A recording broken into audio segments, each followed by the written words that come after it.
stress psychology, politics, and Europe in question, which it now is, in terms of displacement, denial, and projective identification.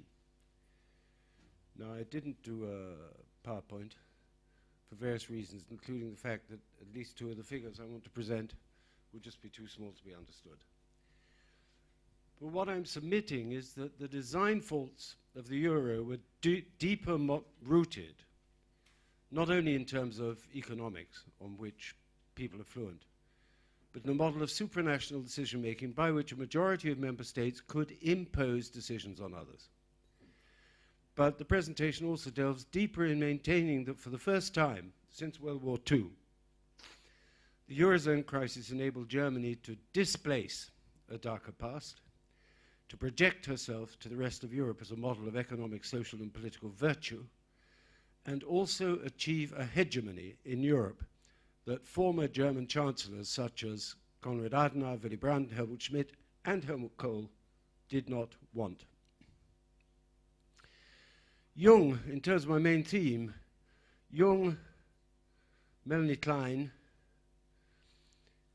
the disadvantage of not having PowerPoint, and Bion recognize not only displacement and denial, but also projective identification, in the sense that of externalization of the self into objects and identification with them, of which the Deutschmark in post-war Germany is a symbol of security, has been an example, and the Bundesbank its guardian.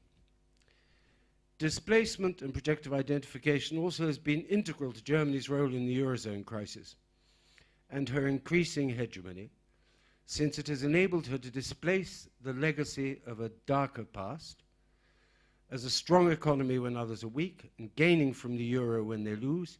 She's been able to project herself as a model of economic virtue that should be followed by others, or what Matthias and McNamara have deemed a saints versus sinners syndrome.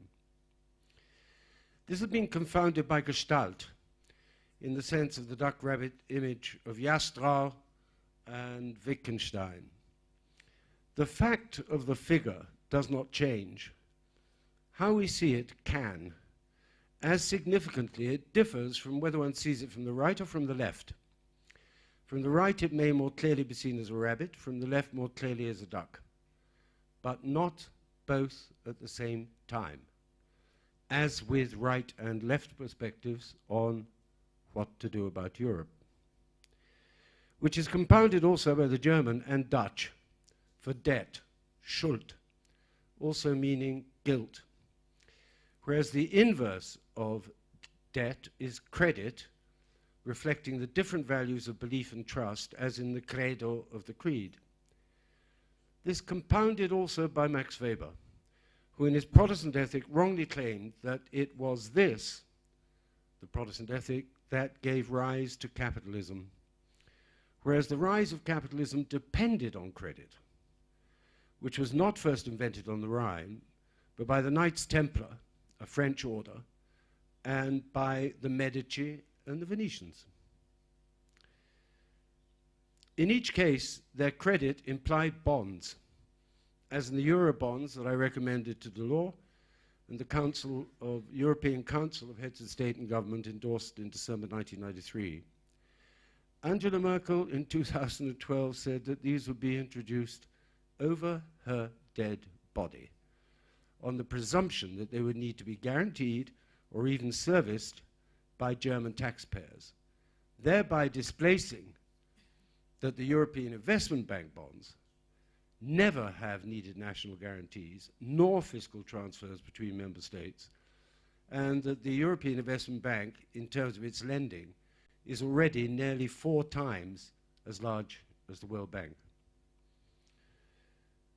There also has been a German obsession with avoiding inflation, as if this caused the rise of Hitler, which displaces that it was deflation introduced by German Chancellor Brüning from the financial crash of 1929 through 1933 that enabled it, in other words, the rise of Hitler. In 1929, support for the Nazi Party had only been some 3%. By March 1933, with soaring unemployment, it was over 43%. Brüning had to govern by decree.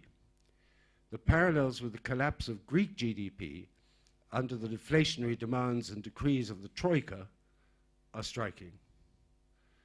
Now, in this figure, which despite not putting it in PowerPoint, I don't think we can get the whole picture at once, but the blue line is Weimar Germany.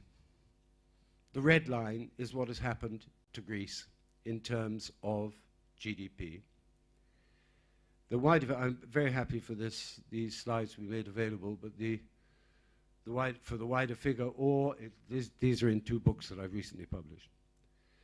Now, this has been compounded in terms of displacement by European elites displacing that the European Investment Bank borrowing does not count on national debt, which is important since by shifting investment in health, education, urban renewal, and the environment to the EIB, which Antonio Guterres managed to achieve in 1997, the year after he became Prime Minister, and to its sister institution, the European Investment Fund, which Jacques Delors set up in 1994, would release national fiscal resources, i.e. national taxes, for social expenditures, such as on more teachers, more health workers, more carers for the elderly and an aging population, which the Essen European Council in 1994 endorsed as a means to safeguard the European social model, yet which has been entirely displaced, not only by Angela Merkel and Wolfgang Schäuble, but also by advisors to top European and international officials, elites. Thus, at a meeting in Brussels in December 2014, neither the economic advisor to Council President Donald Tusk, nor the advisors to Jyrki Katainen, alleged Commissioner for Investment and Growth, nor to Marianne Thyssen, Commissioner for Employment, nor the senior economic advisor to the Commission, nor the number 2 representative of the IMF to the European Union knew this, that EIB borrowing does not count on national debt. Whereas it was immediately confirmed at the same meeting by Philippe Maystadt, a former president of the European Investment Bank.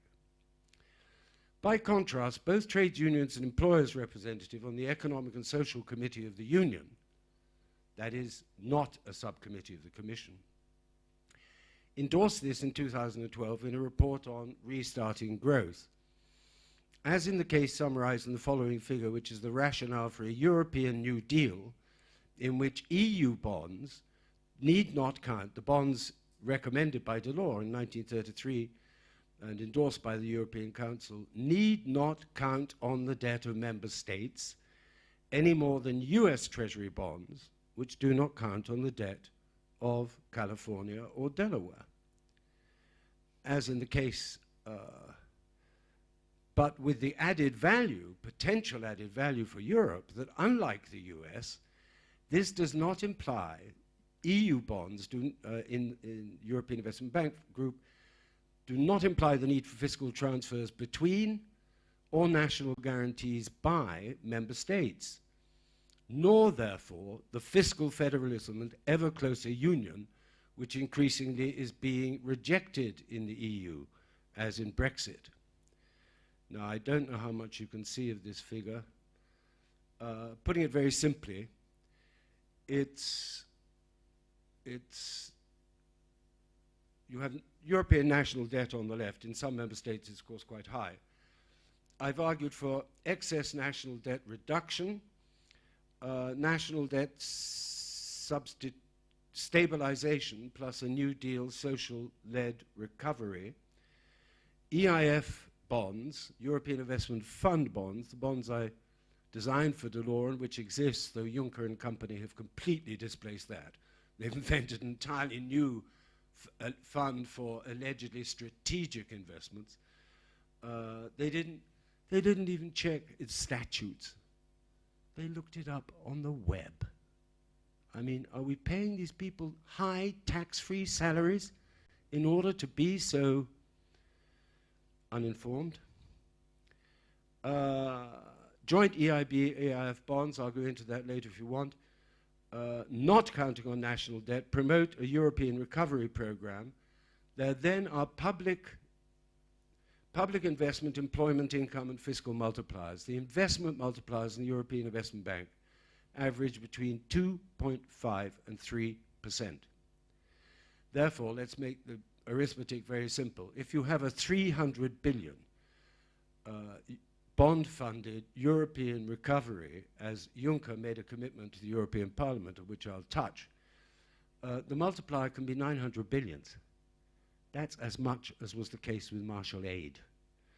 And you get 3 times as much value for what you actually expend. So Juncker came to the launch of this Economic and Social Committee Restarting Growth report, which I drafted, and endorsed a 300 billion EIB bond-backed recovery, and repeated that as his first commitment to the European Parliament in June 2014. But within 4 months of assuming the presidency of the Commission, he'd reduced this to 5 billion, under pressure from Wolfgang Schäuble. There then was the outright dismissal by Schäuble of the case for European recovery, as in the modest proposal of Yanis Varoufakis and myself, which had been based on the same New Deal rationale and was a negotiating basis for the incoming Syriza government in January 2015. Within hours, Schäuble dismissed the election of Syriza as altering nothing, and repeated this after the 62% rejection of austerity in the July 2015 referendum in Greece. Former German Foreign Minister Joschka Fischer was appalled. As Fischer put it, the path that Germany will pursue in the 21st century towards a European Germany or a German Europe has been the fundamental historical question at the heart of German foreign policy for 2 centuries. And it was answered. This is still Fischer. It was answered during the long night of negotiations over Greece on July 12th, 13th, with, that's 2015, with a German Europe prevailing over a European Germany. Fischer added this was a fateful decision for, I've nearly finished the presentation. Fischer added that this was a fateful decision for both Germany and Europe, and wondered whether Angela Merkel and Wolfgang Schäuble knew what they were doing, denying democracy. And probably not. The displacement, denial, and projective identification is too deep, not only in Berlin, but also in Brussels. Though my last slide, there are alternatives, which I've set out in 3 recent books, the first 2 published by Spokesman Press as paperbacks and e-books, Europe in Question and What to Do About It, Beyond Austerity, Democratic Alternatives for Europe, and I don't know if anybody here has Spanish as a first language, but might find it easier to follow, Contra la hegemonia dell'austeridade, Alternativas para l'Europa. Thank you.